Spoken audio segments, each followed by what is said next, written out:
Bienvenidos to our first LHC membership webinars program of 2026. We are so excited to host another year of our webinar series and continue providing a space for important conversations on Latinx heritage conservation. Before we get started, we want to share an exciting announcement. If you haven't seen yet on our social media or in your email, today we officially launched Cycle 2 of the Endangered Latinx Landmarks program. This is our collective response to these ongoing threats and a counter-narrative grounded in presence, recognition, and care. Through this program, we invite communities across the country to nominate the sites that carry memory, meaning, and presence, and that deserve recognition and protection as part of the American story now. Cycle 2 nominations are open through May 15th and can be submitted by community members, organizations, advocates, scholars, and caretakers of place. For more information, visit our website. And another quick announcement, definitely save the date and know that registration is open for our Congreso Leadership Summit, Estamos Aquí 2026. Visit our website for more information. We're looking for event sponsors, organizations to table at the Culture and Comunidad Fair, and our scholarship applications also just opened. Follow us, sign up for our newsletter, and tune in for more information. Okay, today's presentation is titled From Presence to Power, Building Cultural Influence That Lasts, and features a conversation with our very own LHC Executive Director, Sehila Mota Casper, and also culture and impact strategist Ruben Garcia, founder of MOSAICO and the La Cena dinner series. Today, we'll explore the shared values that guide both organizations, from amplifying Latinx stories to strengthening networks of artists, preservationists, and community leaders.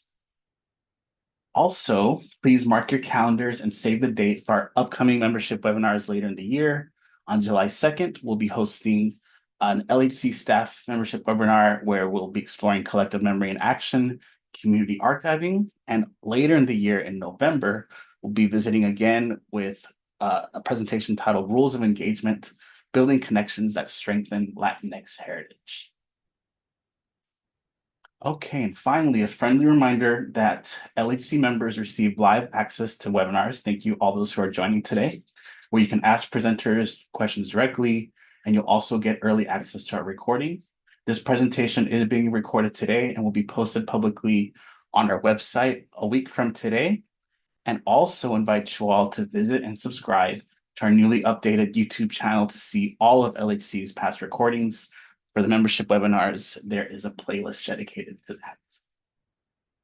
Finally, for those who may be watching the recording and are not members, we invite you to join LHC. We have membership benefits that include yearly monthly payment plans, all types of benefits, including access to these webinars, our monthly cafecitos con LHC, and even logins for a La Plaza online forum. Finally, for corporations and organizations, we also offer a community supporter membership level, which includes all of those benefits that membership comes with, plus extra bonuses as well. Please consider a donation to help us continue our important work. And if you're already a member, thank you for your continued support. We appreciate you spreading the word about LHC and the amazing things we do together. Without further ado, please welcome Ruben Garcia and Sehila Mota Casper. The floor is yours. Take it away.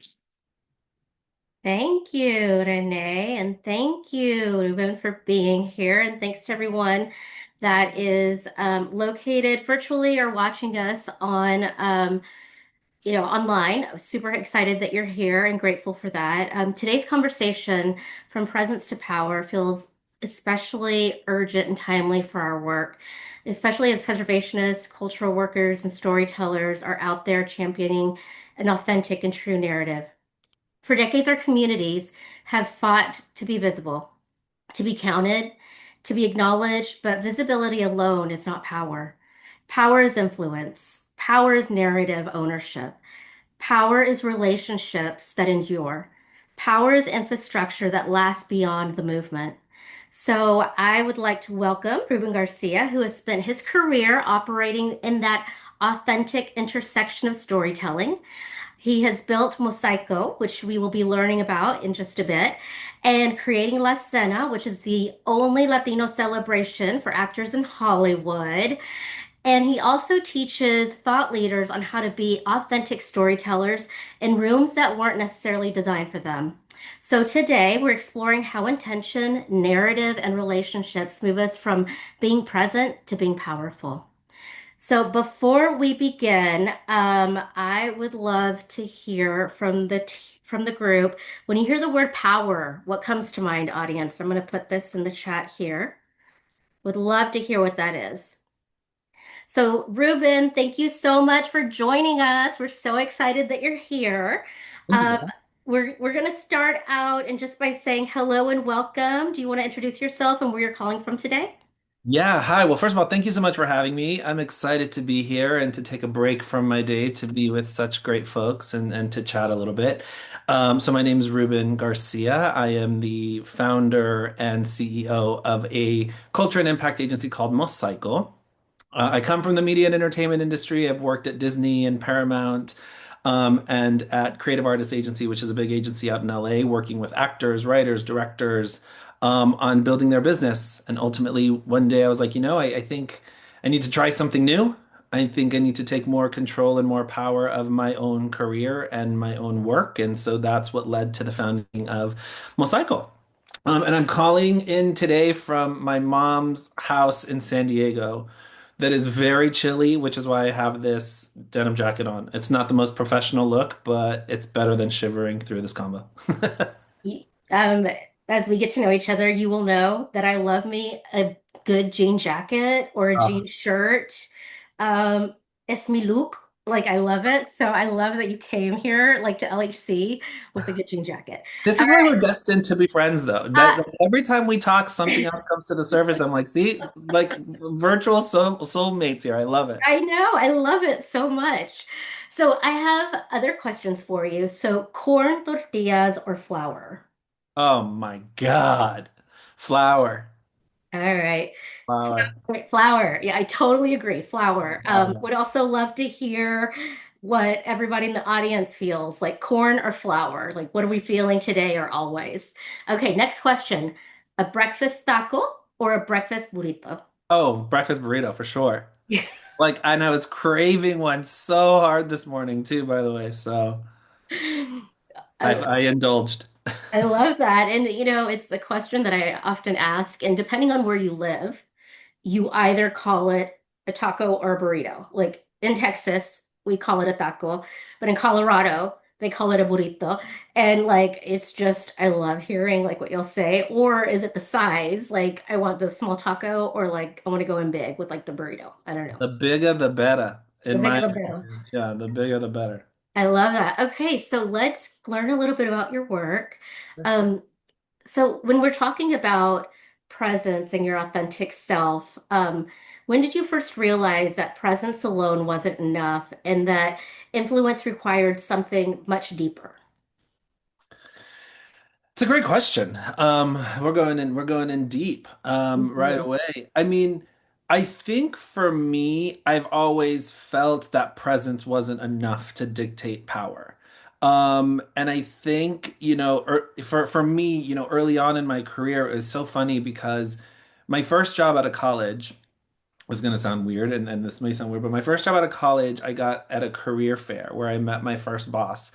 And she worked at Disney Consumer Products, and she's like, "Hey, I'm looking for somebody to come and work with me in HR, on the internship program." So I was basically hired to be the intern responsible for running the internship program. So I told people all the time that I was like the head elf a little bit. And that was actually really one of the first times that it started coming, that I started coming to that realization because here I was, a recent college grad coming off of campus, the exact demographic and the like with the exact profile that we were looking to hire, but all of my direction and strategy was being built by these higher up executives who had not been on a college campus in years. Um, Trying to tell me, no, this is how young people think. This is what young people want to know. These are the opportunities that young people are looking for. And I was like, well, I'm here in this room, and even what I'm saying as a recent college grad isn't carrying any weight with anybody in this room. And it was a really interesting way for me to come into this space and to come into my work and to start my career because I was like, how am I someone who is hired because of what I can bring to this cohort of people that are coming in into the company, but I'm still being focused and directed and given instruction by these people whose very strategy is contradicting with how I would approach a job search myself. And so that's literally like my first job out of college. That's what I was doing. And I felt in that room that even though I was the person representing who we wanted at the company, I had no voice. And it was going to take time to build that power. And I don't know that I ever really in that capacity when I worked at Disney or Disney Interactive or at Paramount that I was ever in a place where they're like, well, Ruben, what do you think? Like, you're the guy. What do you think? How do we take your knowledge, your expertise, your experience, and build it into a strategy that will work for the company? So I don't know. I guess it's a long-winded way of saying that, like, I don't know that I've ever been able to disconnect the idea of presence and power in my work. Yeah, absolutely. I love that your first real job out of college was from a career fair, in that you also were an intern overseeing the internship program. No pressure at all. Uh, None. Education and leadership development is near and dear to LHC's heart. It's literally part of our mission. It's everything that we believe in. Everything that we do is to build up that next generation of leaders and activists and speaking voice. And we have many interns and fellows that have spent time with us since our founding in 2014. I remember back in the day, like whenever we got our first internship, myself and other founding board members, we wanted it to be like financially like equitable. So we literally all out of our own pockets gave like $100. So that way we could like provide a stipend, if even just a minor stipend. But I think that that's so wonderful, and that you were championing what you need to be true, even early on. And I imagine that with a corporate entity, even more so, there's that formality of being an intern and coming in, and yet you're the closest one like to this audience, and they weren't even listening to you then. Um, cool. So I love that story so much. Thank you for sharing. I would love to hear more about MOSAICO and what inspired it and what gap you were trying to fill. Yeah, I mean, it just came to me in a flash. You and I have had some conversations before around my steadfast kind of commitment and focus to operating with intention, and how, sometimes I struggle with making a decision, but I never question why, because everything that I do, I want to do with purpose, and I want to do with very, very clear intention as much as I can. So when I left the agency, I took much needed time to recalibrate and to get my head right, because working in these big institutions, and especially in media and entertainment, can really take it out of you working, nonstop on call all the time. And so I took some time off and really just like wanted to spend some time thinking about what the next step in my career was going to be. And ultimately, what I realized is I love the function of my job. I love what I did at CAA. I was for the co-head of cultural business strategy. So my job was to work across the agency to help essentially build cultural competence and to help service projects and opportunities for clients of all different diverse backgrounds. So I worked with people of color, people who identified as LGBTQ, people with disabilities, runs the gamut. And my work spanned everything from, getting calls about scripts and reading them and saying, connecting them to subject matter experts or issue area experts to drive more authenticity in the project, to guiding clients who were a little bit nervous about roles that dealt with a particular identity that they felt, I'm not a queer person, but I've been offered this queer job. Should I do it? How do I do it? How do I approach it?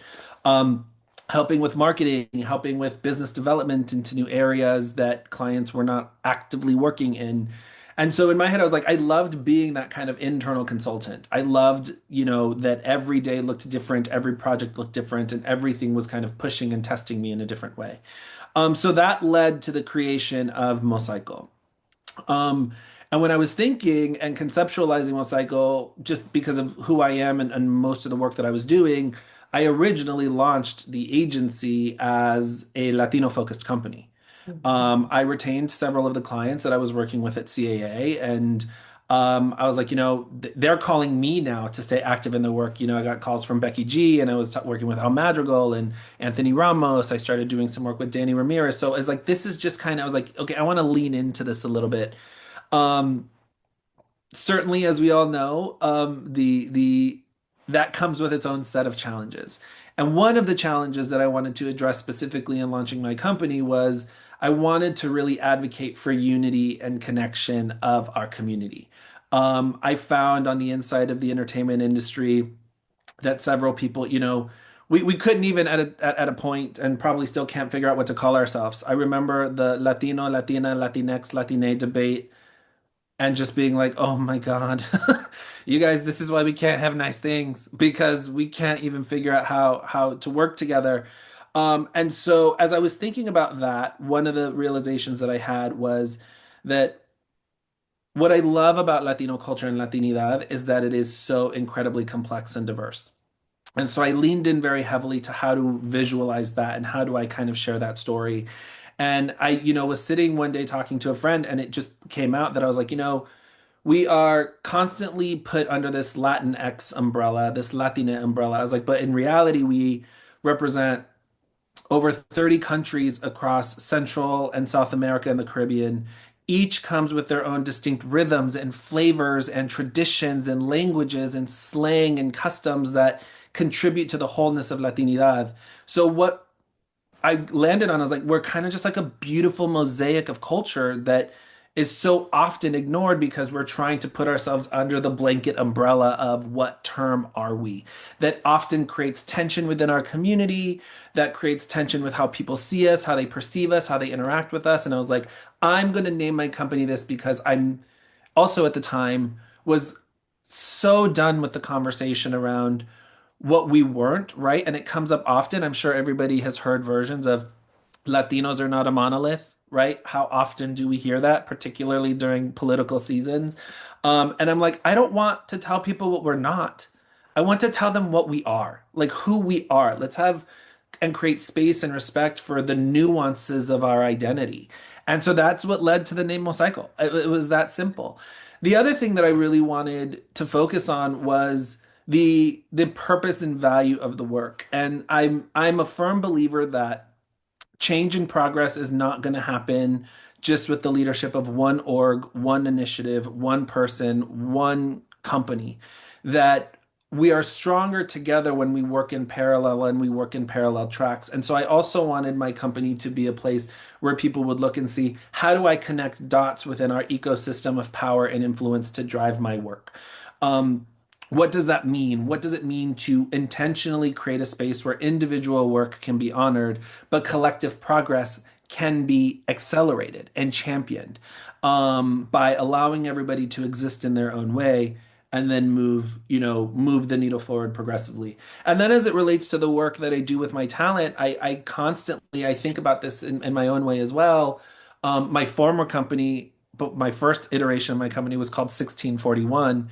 And I called it 1641 because it was the address of my childhood home. It's where I grew up. It's my happy place. It's like where I go to remind myself where I came from, right? A little two-bedroom, one-bath house here in South San Diego where the lot was bigger than the house itself, but we had 8 people living in it at once. Like I go back to that place and I'm so reminded of where I've come from. And I use this idea of a mosaic with my clients as well and with myself. What are the collection of experiences and moments and feelings and thoughts that contribute to who you are as a whole? What is the mosaic of that you are creating for yourself? And how do you use that to find fuel and energy and kind of use it to create your North Star? So that's a very long-winded way of saying like that's how I ended up here. I operate with such intentionality. I look under every rock. I try not to let it be the thing, but I do it because that curiosity of culture is what kind of keeps my professional metabolism moving. Absolutely. I Yeah, talk a and lot. I I promise it's just love coffee. So I'm not going to judge Ruben. I'm not going to judge. Gosh, so many things I want to follow up on. So Latinx terminology, that is just something. I was just having a conversation with one of our employees this morning, and we were talking about how we all just identify so differently. And within just the evolution of Latinos and heritage conservation, we were Latinos, Latina A slash O, and then we did the X and Latinx, and now, we explored Latine, decided not to do that because found out that was way too academic for community.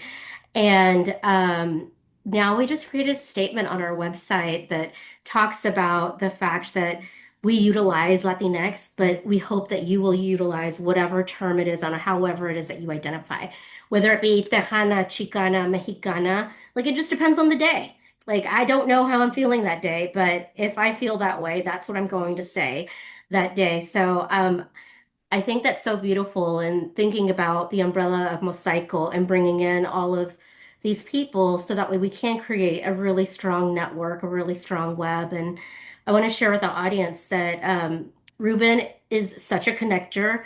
As we got connected by another colleague, and he's connected me with other people, and like always, is not only doing this type of work professionally, but I will also say, on a personal basis, this is part of his value system. He, was championing LHC and has helped support us in a lot of our work. So we just really appreciate that. And we lead with that same intent of connection. And I always, say that, I'm a connector. Really, that's my job. Historic preservationist or historian, I'm a connector. Um, and then I want to say that you, Ruben, are a historic preservationist. The name 1641, your childhood home, and paying homage to that speaks to the reason why we do this work, because 1641 embodied your identity. It like carries like the soul of your family, and it carries so many memories. And, that's like the one thing that you will never leave behind, like who we are and how were created, and, just our very own identity, and how close that is to everything that we do in our daily lives. So I love that, and thank you for sharing that. And then I want to say that I see you when you said you had 8 people living in that house, because we were a family 6, and then anytime people were coming like here from Mexico, my father would let them come and stay with us until they got their first, second, third paychecks. So we would call it the Mota Motel. We always had a spare room that I promise you was never empty. Like, it would go from one person to the next person. So I too grew up with one bathroom and all of these people, and very happy to be an adult now, where like I like have multiple bathrooms, so that's exciting. Cool. So I also want to talk about um, the same gap of whether it was like the purpose and value of the work, or like this operating with intention that you speak about. Can you talk about what gap you were trying to figure out whenever you began La Cena? And maybe share with La Cena a little bit about us. I know it was in the description, but maybe share a Yeah. little more. Yeah, let's talk about La Cena. So I actually started La Cena pre-pandemic. And it came to me when I was having conversations about a conference, and I had met with some people there, and I was like, I feel like I only see you guys when we are at events and when you're speaking on a panel about the lack of representation, which just happens to be the same conversation we've been having for the past 6 or 7 years. Um, and we're never just like, we're all so busy that we never just get to like hang and just get to talk and interact and just like share a meal. There had to be like a business reason, I feel like at that time in my career. I felt like everything had a purpose. And the purpose wasn't just like, haven't seen you in a while. Let's go grab a dinner. Let's just go hang out. And so that's how Lasana started. And also for me, it was really focus on making sure that we were expanding the network of the people that we were talking to. My network was very media and entertainment heavy. And I was like, I want to talk to people, at corporate brands, people that work in finance, that work in tech, that have different areas of expertise. For me personally at the time, I was craving mentorship and guidance for my own career. And what I realized is I was doing myself a tremendous disservice by constantly going to people in my media and entertainment network. I was like, God, I could really benefit from hearing about how somebody's navigating this in the tech space, how somebody's navigating this in the nonprofit space, how somebody, it was always like, oh, my friend works at the studio, they'll understand me. Not recognizing that by going to them for mentorship, they were only validating my own bias and my own feelings because they were experiencing the same thing. And we were just kind of stuck in this cycle.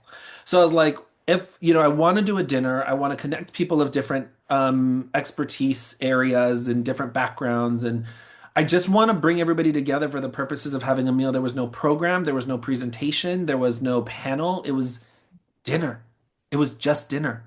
And what came from that was people were like, oh my God, I never met this person. And I connected with this person, and we're going to go off and write this script together. And they're connecting me to this nonprofit. And hey, this person invited me to speak in their class. And it was amazing to just kind of see what happened organically from being in the room. And so after the first few, then the pandemic hit and they were super informal. And then once the pandemic kind of started taking a turn, I was approached about doing an event at South by Southwest, and they're like, "Do you have any ideas?" And I was like, "You know what? I'd love to bring La Cena back. People have been cooped up in their homes for so long. What if we created this experience in this environment and we celebrated Latinos who were doing great work, at South by Southwest?" So we took the series to Austin.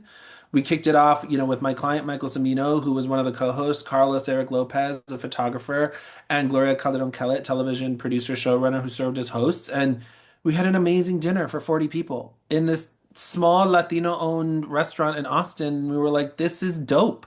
This is cool. This is great. Like, we need more of this. And then so from then on, we then took the series to Miami. We went to New York. We went to Atlanta. We went back to Austin. I did one in LA. Um, and it was amazing. Like, it was just incredible to have the space to convene and to connect. In New York, speaking to the power of community and what we've talked about in New York, we had the dinner. I had America Ferrera, John Leguizamo, and his business partner Ben DeJesus as co-hosts. Um, but we had Marcelo Hernandez there and Justina Machado, like folks who were like, wait, what do you like? Literally, I was in the room and Justina's like, what are they doing in New York right now? I go, they live here. They moved here. They're doing a show. She's like, I'm doing a show. I was like, why don't you guys know? How is it that you guys don't know that you're in the same city? You get like, what's going on? And so in that moment, you start to realize that there's so much power in that community, so much so that Marissa Solis, who runs consumer and brand marketing for the NFL, which I mean, come on, with the moment that they just created for us a couple of weeks ago, um, Marissa was like, we should do this at the Super Bowl. And I was like, what are you talking about? And she's like, let's do this at the Super Bowl in Vegas. And before you know it, La Cena is partnering with the NFL to do La Cena in Vegas at the Super Bowl to create space for Latinos who are at the Super Bowl. She's like, we don't have this kind of cultural convening right now. We want to do it. And so that's how La Cena Vegas happened. Um, we're now talking about bringing it back. So this idea of just like a warm, comfortable, intimate environment where like you can trust who's going to be in the room, that there's something there for you, I think was fantastic. Then what happened in 2023 was 2023, if you can recall, was a banner year for Latino representation in media. We had Blue Beetle, Flamin' Hot, Aristotle and Dante Discover the Secrets of the Universe. We had Primo. We had there was all this great content on screens. But because of the WGA and SAG-AFTRA strikes, the writers and the actors were not able to go out and publicize and promote their work. There was an entire work stoppage. So someone like Xolo Maridueña, who was, in Blue Beetle, which was the first Latino-led superhero title, written by a Latino, directed by a Latino, predominantly Latino cast, wasn't going to get his due for that moment. Right? There was just it was going to go unnoticed. And so what we did was we conceptualized La Cena LA. We went from small 40-person dinners to a 200-person dinner, planned it in 3 weeks, and we said, the intent and the purpose was, let's create a space for these shows and these films to be celebrated the way that they weren't able to be celebrated. I'm not even kidding you. We got the green light on December 16th, and the event was on January 5th. So over the holiday break, we produced an entire show on a shoestring budget. We had 200 people show up, and it was the most electric and electrifying moment that I was like, we are on to something here, kids. Something special is happening. There are other events, but there was something about this moment and needing it in that moment that just kind of came together so beautifully. Um, and so that became the start of La Cena LA, which is the most premier. It's the highest, most public profile event that we're able to offer. Um, that I'm excited to continue building in hopes that it becomes one of the most important gatherings for thought leaders from our community. Year one was all film and television. Year two, you were there last year. You I were there. was. We met in person. We met in person. You guys were supported the work, which was Uh, great. You saw we honored the 30-year anniversary of Mi Familia. We gave an award to Nava Mal. We honored Dolores Huerta, in addition to shows that were doing great work. And this year, I'm excited to continue expanding. I want to create a great moment for sports, a great moment for Latinas behind the camera and, other areas. Like, my hope is that this continues to build and build and build and build to become the place that we go that acknowledges and recognizes our impact on culture and society. Something uplifting and affirming that is celebratory and joyful, and serves also as a way for our community to come and like recharge their batteries, right? yeah. How do we intentionally create a space where you're not just connecting, but you know that you're going to come here and you're going to walk out of that event feeling supercharged and ready to continue the work that's ahead of us. Awesome. Oh, I love that. And I love that you frame this as it being affirming and just intentionally creating this space. It's exactly what we try to do here at LHC. We tell our stories as an act of resistance. We Right. really do. No one else is telling our stories, so we have to do it. And if no one else is going to celebrate it, we're going to celebrate it. Like we don't have to wait for somebody else Right. to tell us we can celebrate it. We can celebrate today, and even if it's our small little circle, then that is something, and that's a shift to moving forward. And as long as we're moving, we're doing fine. Well, like lessons learned if it didn't go well, but we're learning. I Um, love so it. I I love that, and I love the joyful narrative about this. So now that you've had a few lessons under your belt, whenever you think about like success for one of your las cenas, like what would you say? Like, what does that look like to you? Is it in real time in that moment? Do you see it, or is it like a reflection following? Like, when do you actually recognize that it was a success and you could celebrate that? So there's two answers. I recognize it's a success when I'm finally in bed at the end of the night and there are no fires. And usually for me that's like 3 in the morning. I'm like, yay, we did it. We made it. Um, One of the things that I love about the event too is that it feels like a success because the stories keep coming. And I'll give an example. There was someone who was up, this is random, up for a part in a show, and they were getting ready to do their final test, and they had not met the producer, creator in person. And I didn't know this, but they met for the first time that night at La Cena a couple of years ago, and he ended up landing the part. I had a couple of folks who came up to me and said, I've been hearing about this person forever and ever and ever, and have been meaning to reach out, couldn't find a way to connect. We just so happened I placed them seated next to each other at La Cena, and they were like, "Wait, well, hold on, wait, you're that person?" And they spent the entire night talking, and now they're off collaborating on projects. Like, I think the thing about La Cena that creates success and magic is that those stories continue far beyond the day of the event. It could be months that somebody is like, "Hey, by the way, you should know I met so and so at La Cena casually. We were at the bar grabbing a drink, and now we're developing a project together. I met this person at La Cena, and I'm now put them through on the process to be on our corporate board." Like, there's all of these things that come over time that to me define the success of what La Cena is. The other thing that I think defines success for this particular event is the way in which we control the narrative around why we're gathering, why we're convening, and the purpose for us to be there. Um, as we struggled a lot this year, as you know, actually, because I think I can't remember if we talked about it, but I know I sent an email, or I think I sent an email that I was like, we're struggling right now with this idea of hosting this high profile, flashy event in the middle of everything that's going on in the world. Our families are being ripped apart, we're being picked up on the streets.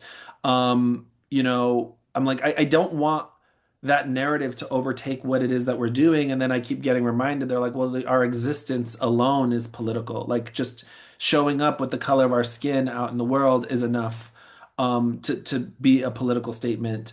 Um, and so for me, when I think about the state of the world and what and how La Cena can exist as part of it, I I keep coming back to this idea of creating a space and a moment for joy and for recharge. Something that I know that we all need because our community right now, I work with a lot of talent. I get requests for some of them 3, 4, 5 times a day. I'm like, they just don't have the bandwidth. They need to protect their mental health. They want to use their platform, but we have to be strategic. We can't do too much because then it dilutes the impact. So you deal with all of that too, right, on the back end only to come back to this place where I will always land the plane, which is like, no, La Cena is about joy, it's about recharge, it's about community, and it's about trying to make sure that that is the narrative that comes out of our event to continue its journey of success. So for me, it happening is a sign of success. The connections that happening is a sign of success. Framing our impact on culture, our impact and influence on culture and society is a sign of success. The projects that we pick, that we put on stage, great, great pieces of material that are just not going to get the attention at the Oscars. They're not going to get the attention at the Globes. They're not, how do we create energy and narrative around those performances and those projects that lead to our collective success, right? So I guess basically what I'm getting at, success is kind of multidimensional and multi-layered. And I don't like to think of just executing the event as the successful thing. I like to think about the thread and the tail of the moment that contribute to the success of the platform, and of the movement, if that makes sense. It does. And having been there, I just have to say kudos to you because the idea of La Cena just reminds me so much about whenever we talk in our storytelling about being around the kitchen table, Yeah. having a meal together, sharing a meal together, having space for conversations, and hearing like your Theo tell the same story like year after year for like the 20th time and you have to laugh at it again. But I definitely felt that there was such a sense of community and such a sense of celebration. You know, you I didn't know anybody there, but by the end of the evening, I met a dozen or so folks, and it was incredible, like just sitting around and um, talking a little bit about the world, but really talking about all of the great things happening. And I do agree with you. I think just having it is a measure of success. I think just LHC being here is a measure of success. No one was going to create this space, so you created the space, for this. And I love that when we think about that gap and, recognition and celebration of between being seen and taking action and being able to shape outcomes. And I really believe that that's where leadership begins is that we are taking action and we are moving forward. So I just want to say props to you. And let's move on because we could talk all day and we're going to open this up to Q&A in just a little bit. But I want to talk a little bit more about like narratives. You've brought that up a bit and thinking about narrative as infrastructure. So in preservation, just like media, stories that get validated or determine whose legacy gets told, whose legacy endures, whose legacy it is that we're celebrating 50 years, post-mortem, that type of thing. So, in your experience, both at your previous corporate job and now, at MOSAICO and even with Asena, like who decides which narratives are validated and who gets to really shape that cultural power? Is it like the talent? Is that part of their role? So who decides which narratives are validated? And then secondary, how do we shape that as the cultural power individually? That's a really great, complicated question that makes me wish I had a margarita in my hand instead of a cup of coffee. Because I could go any number of directions with this. But I will say this, look, power, one of the things that was really interesting in the questions that you sent me that I'll address quickly before I get into this is um kind of what did I have to unlearn about power, Yeah, which I think is yeah, connected to this. for And the sure. thing that has been the most interesting to me, right, and kind of going a little bit more to what we spoke about earlier, is the thing that I've had to unlearn about power is just because somebody hasn't doesn't mean that they've earned it, and Mm, doesn't mean that they should have it. Um, which directly connect, and that's the hardest thing for me to be in this business, right? Because there are so many people who are in positions of influence because, you know, they had a really flashy, high profile appearance at something, and suddenly the company needed to have them as, part of their team. They wrote a book that just made waves that suddenly, because it became a bestseller, they suddenly became somebody who had power and influence, knowing and being like, wait a minute, why, you know, why? Because, we all started talking about the book and we all sold it out because we all bought the book and now it's a thing. And there's so many layers to what and how people get to have a position of power. But the thing for me, and I'll stand by it and I will say it over and over and over again, is just because you have it, just because you have the title, doesn't mean you've earned it, doesn't mean that you have the reputation to back it up, nor does it mean that I automatically have to listen to your guidance and to your direction just because you've got the C-suite or the this or the that. So that's my kind of first piece to answering this. Because when it goes to who validates that power, who validates stories, who gives people a platform, you have to keep that in mind. I always keep that in mind. I always sit and I do my research. Who am I talking to try to get this past the hurdle, to try to get it done, to get it greenlit? And that to me is the hardest part of being a leader in this work.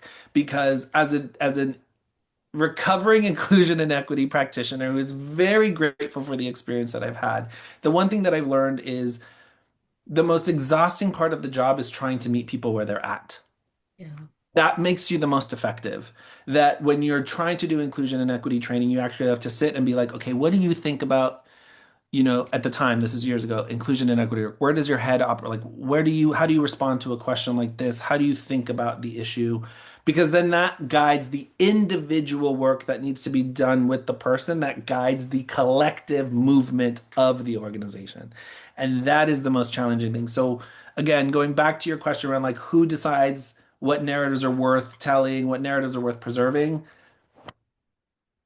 it's going to be the thing that has you banging your head against the wall often, because what's going to move the needle for this executive at this studio is going to be different from what moves the needle for this executive here, and what's going to be different from this producer who's interested.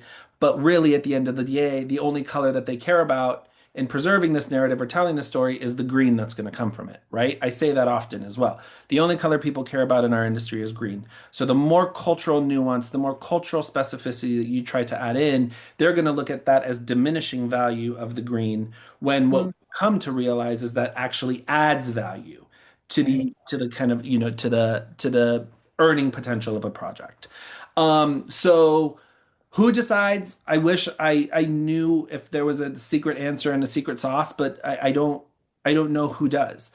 I think the value in this work comes from allowing ourselves to create a really solid contextual narrative on why there's value. And I Yeah, think we often forget about that, right? I think the best example that I have of that is representation matters. yeah, Representation matters to me often feels very empty. It feels very like it leads me at why. We often forget, why does representation matter? We just see a lot the hashtag representation matters. No, representation matters is because media and entertainment in our industry, film and television, are our greatest teachers. There are billions of people in this world that are never going to come to our country, but they're going to learn about our culture. They're going to learn about our country through the media that they're consuming in a theater or that they're ripping online on a illegitimate site, etc. People are going to learn from us from media, from film, from TV, from music. And so being able to go in and contextualize what culturally competent narrative does for representation and movement and respect of our communities on the global stage is probably what is to me the most important asset to conversations around this type of work. That it doesn't matter, going in, we often find you'll go into a room and somebody will not validate your work because they just don't see it, they just don't understand it, they're not culturally competent enough. But that doesn't mean that there isn't value for the community, for the people, for the folks that are interacting with the work on a regular basis. So for me, I think the way that you go into these spaces and you actually generate value is by saying first, let's take a step back. Let's talk a little bit about what preservation is, what the purpose and the value of our work is. And then let's layer in the cultural specificity that creates movement and progress and necessity to do the work. If that makes sense. I feel like I'm rambling because my brain, like I have such bad ADHD right now, and I'm like, but at the same time, God, and that sound I hope we can cut out of this recording because I can't believe I just did that. But I think what comes with this work is, and what comes with understanding power is knowing that your authenticity has value, that your context and your framing have value. And just because somebody isn't coming to the table and understanding it right away doesn't mean that the work doesn't need to be done. It just means that person needs more work, or that person has just shown you they are not the right partner here. I gotta move on. Or if they're saying, yes, we want to do this because we think, they're not aligning on the missions and the value that you've set out for yourself in the work, just because they're getting that energy and their power is opening a door for you doesn't necessarily mean that the work is done. It might just mean that you have to be extra cautious once you walk through the door that they've opened, right? Anyways, all of that power to me is a very tricky thing. I don't think that anything I've just said in the past 2 minutes is meaningful, but if it is, I hope it resonated with somebody because that's where It I'm at. is. No, it absolutely is. And I think that's beautiful. And thank you for sharing. The one thing that I really took from it was that taking a step back and understanding that even if you walk into a room, if it has value to you and your life, that's great. And if it doesn't hold value to the person sitting across the table, that's okay too. That's okay too. Um, I often say that for myself at LHC, whenever I'm thinking about, an employee or bringing someone in, that for me, lived experience is just as important as a degree. And we live that way. We treat our partners that way every time we go out into communities and we work with them. And just because someone has, let's say, that title, like you were saying, and for in our world, it's like has been a published author. Oh, this published author said this. Oh, they're a professor. Oh, they have PhD after their name. That person within the hierarchy of historic preservation um, will, in my mind, is equal to that one person with the lived experience. And I love the fact that you were talking about just being seen. And if for a Latina, Latino, Latinx individual that's an actor playing a role and perhaps it didn't get that much green. But you know what? Like just having that existence, being there, that is preservation. That's a sense of resistance in the way that we tell our story. And I Right. just really quickly want to share a quick story. I remember when The Long Game came out. As a Tejana, I was out doing oral histories here in Central Texas to these old school Chicanos, like in this church. And we were down in the basement, and while we were waiting to do films in between, I was also sitting with like the elders at the table. There was like 20 of them, and they were all so excited that The Long Game was had just come out, and we were in adjoining towns to where this was actually played out. And I remember this OG really saying that he never thought that he could play golf because it was a white game, Mhm. and how beautiful it is that his grandchildren gets to understand and learn how far just within his lifetime the world has evolved and how satisfying that was that the story is being told. Because it's one even within history, like historical context, we don't Right. share that much, like the desegregation of spaces. In Austin, the very first golf course in Texas that was desegregated because of was segregated, then desegregated because of a black individual, is now owned by the UT campus. And there was a big discussion of, this is a desegregated space and how historically important and significant that was to the people of color. But this institutional system didn't see it that way, but for us as black and brown individuals, we absolutely see it that way. So I'm going to stop there and just say that that means so much. And I hope that what you take away from what you just said, it wasn't just like blah, blah, blah, blah, blah. It was very much that there's intentionality behind what we're doing. And even if it doesn't resonate with everyone, that's okay. If it resonates for one person, one individual, all these little viejitos around the table, like that's incredible and that's powerful. And I really think that that speaks to presence and that, it's not just the beginning. We're catalyst. You're a catalyst doing this work. We're not in the margins and we are the architects of our own story and of our own culture. So I'm going to stop there because I know that we have 7 minutes and that I want to open it up. If y'all want to come off camera and jump in for Q&A, that would be great. If not, I've got like a list of 15 other questions I can ask. Ruben has like 15 more minutes that he can take up too. So we're going to stop and open it up to the audience. Y'all feel free just to jump in and speak out. No formalities.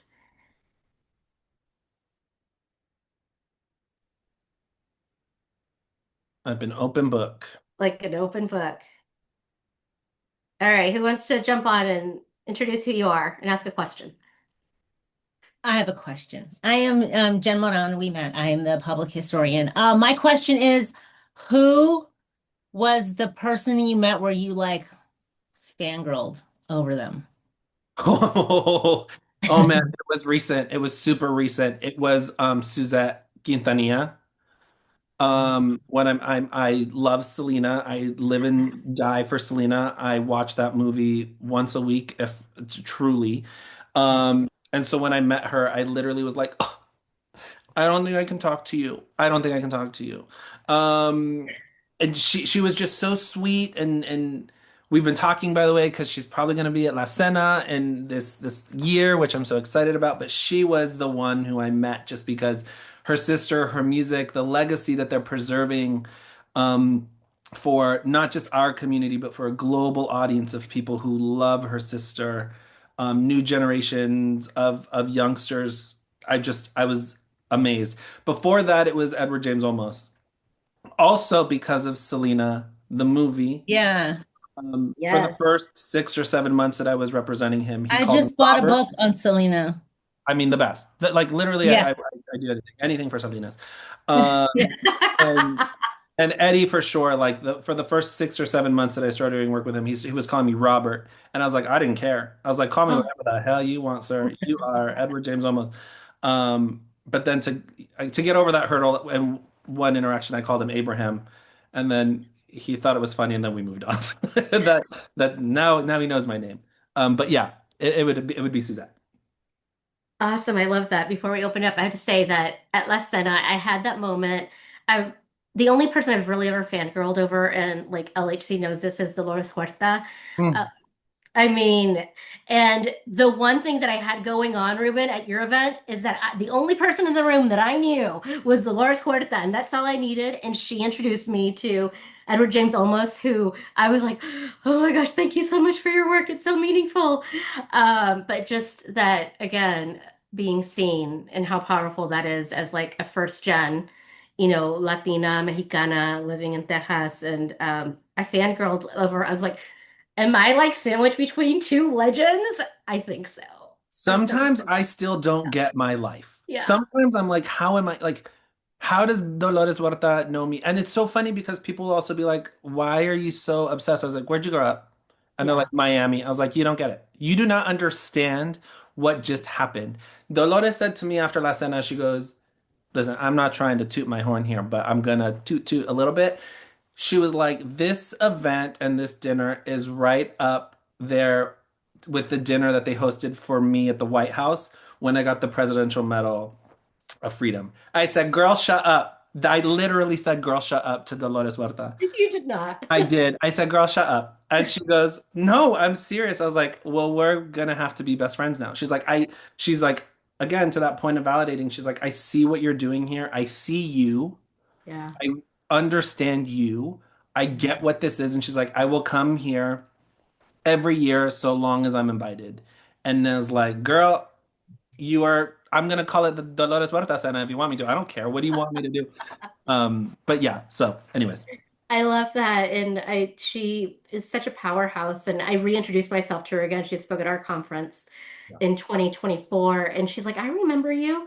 And I was like, oh, okay, and then she takes me around and introduces me by hand to all of the people at that table and tells them who we are, what we do. And they're all thanking me for our work. And I was like, God, it was like that one moment where I'm like, yeah, that's us. All right, I'm gonna That's us stop. That's right us. here.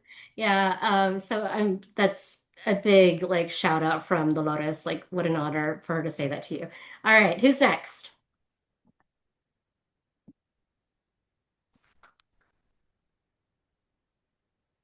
I don't think I have a question, more like a comment reaction. I think it was such a great reminder for us to, we're constantly explaining who we are and what Latinidad is. And it has created so much division even within our community. And I think hearing you about saying instead of focusing on what we're not, Mhm. focus on what we are. And that has so much talking about power, that level of reassurance of of how our identity is so fluid and we don't have to explain it.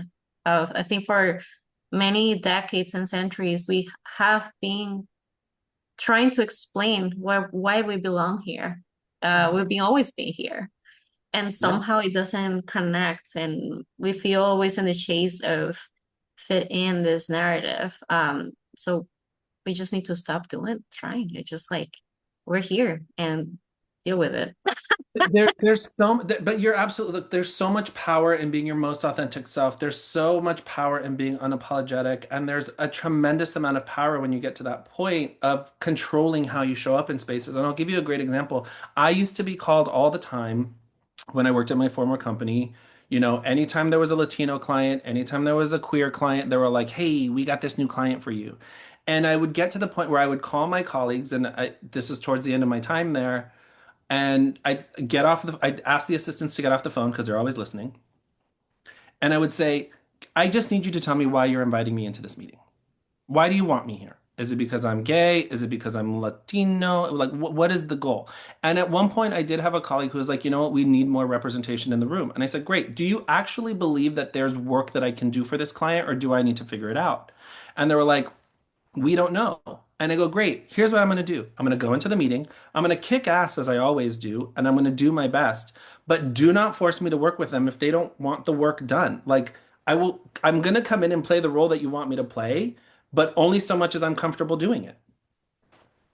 Period. So even though I was being called in because I was able to check a box, I went in on my own terms, knowing and saying, look, I'm going to come in, I'm going to do what I do, and I'm going to have the conversation with the client. If the work organically picks up, awesome. If it doesn't, don't force me, don't make me, don't this, because if it's not organic and important to them, then it's not, then why do I need to spend my time? To the point where I was like, you don't even have to put me on the memo that goes out to, I don't care that I'm part of this team. I'll come in and say what I do, and I'm going to step out, and that's how I control how I show up in these places. And so I hope that at some point everybody on this call and anybody who eventually watches this takes that, right? Our identity is, leveraged a lot and how we're asked to show up. But at some point, the power comes back to us by us controlling how we show up. Absolutely. Thank you so much, Hillary. Cool. So one more comment or question, and then we will wrap up. Make it a good one. Yeah, make it a good one. Make it a juicy one. Make it a good, like, chisme one. I have one. Just love this conversation. Is there anywhere like a certain leadership summit where we're going to get to hear more? Oh, I don't know. But perhaps at in Chicago in a few months at this event that I've been invited to called Congreso. Um, I think I'll be there and we'll be able to continue some of this conversation and maybe have a drink at the bar. I don't know. I don't know. We're so excited, Ruben, to have you. Like, just wait, we're about to announce like who the lineup is. And I had a fangirl moment yesterday, and like I just think the work that you're doing is so incredible, and we are so excited to have you at Congreso. It is like the warmest hug that Uh, you've ever met, the warmest hug of Latinidad and with all your gente, and we don't have to explain, like we are affirmed, like we are loved, like aquí estamos, and that's our theme. So we can't wait, Ruben. I'm We'll be excited. speaking on Thursday, y'all, during Congreso. And as you can see, he has so many wonderful tidbits to share, especially whenever we think about narratives and identity. But I think the biggest thing and my biggest takeaway today, Ruben, and thank you for this, is just really knowing and understanding that power is about intention. You know, power is about intention and it's about narrative ownership and the relationships that we build and the integrity that we have within ourselves and comunidad and saying it's okay to create the space and it's not here, so let's do it. Like at LHC, I am solutions oriented. There's a problem, I'm going to fix it. Like we're making our own doors to open up those doors, you know? And so I just really appreciate you. I appreciate the work that you're doing. And, you know, you are a preservationist, you are a storyteller, and we can't wait to hear more from you in August. So shout out to Ruben, everyone. We so Thank you, appreciate you. guys. And thank you, Ruben. Oh, I'm so appreciative of the invitation. I usually don't do things like this, but when you come a call in, I'm always gonna say yes because I'm so grateful for the relationship and the work, and I've loved learning more about this organization. So I'm super pumped for Congreso, and honestly, like I'm eager to find more ways to support the work and to work together in the spirit of Mosaico and the spirit of what we're all trying to accomplish. So we'll see you guys in August. I'm excited, and thank you for tuning in and for having me. Thank you. All right. Thanks, everyone. Good night. Bye, guys.